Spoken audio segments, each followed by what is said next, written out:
ইরানের প্রেসিডেন্ট রাইসির মৃত্যুর জন্য যুক্তরাষ্ট্রকে দায়ী করল রাশিয়া। মস্কোর অভিযোগ, এই ট্র্যাজেডির পেছনে যুক্তরাষ্ট্রের তৈরি উড়োজাহাজের যন্ত্রাংশ সরবরাহের উপর মার্কিন নিষেধাজ্ঞায় দায়ী।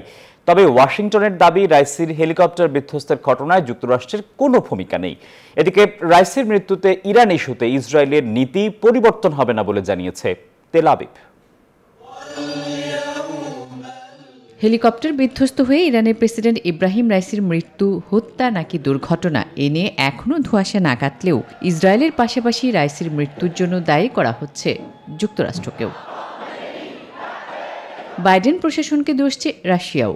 রাশিয়ার পররাষ্ট্রমন্ত্রী সার্গেই ল্যাভরভ বলেন, যুক্তরাষ্ট্রের তৈরি উড়োজাহাজের যন্ত্রাংশ সরবরাহের উপর মার্কিন নিষেধাজ্ঞাই রাইসির মৃত্যুর অন্যতম কারণ। যুক্তরাষ্ট্রের তৈরি হেলিকপ্টারের প্রয়োজনীয় খুচরা যন্ত্রাংশ না পাওয়ার কারণে ইরানের বিমান চলাচলের নিরাপত্তা চরম বিঘ্নিত হয়েছে। এই হেলিকপ্টার বিধ্বস্ত হওয়ার ঘটনায় যুক্তরাষ্ট্রের ভূমিকা নাকচ করেন মার্কিন প্রতিরক্ষামন্ত্রী লয়েড অস্টিন। বলেন, এই ঘটনায় যুক্তরাষ্ট্রের ষড়যন্ত্রের অভিযোগও ভিত্তিহীন।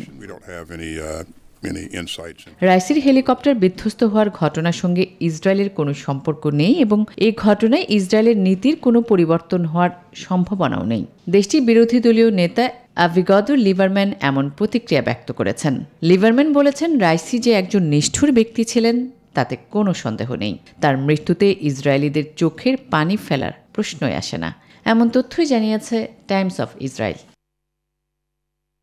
তবে প্রেসিডেন্ট ইব্রাহিম রাইসির মৃত্যুকে বিরাট ক্ষতি উল্লেখ করে রাইসির নেতৃত্বের প্রশংসা করেছেন রুশ প্রেসিডেন্ট ভ্লাদিমির পুতিন। বলেন, অত্যন্ত নির্ভরযোগ্য অংশীদার এবং প্রতিশ্রুতি রক্ষাকারী ব্যক্তি ছিলেন প্রেসিডেন্ট রাইসি। আসমাতুলি, নিউজ 24।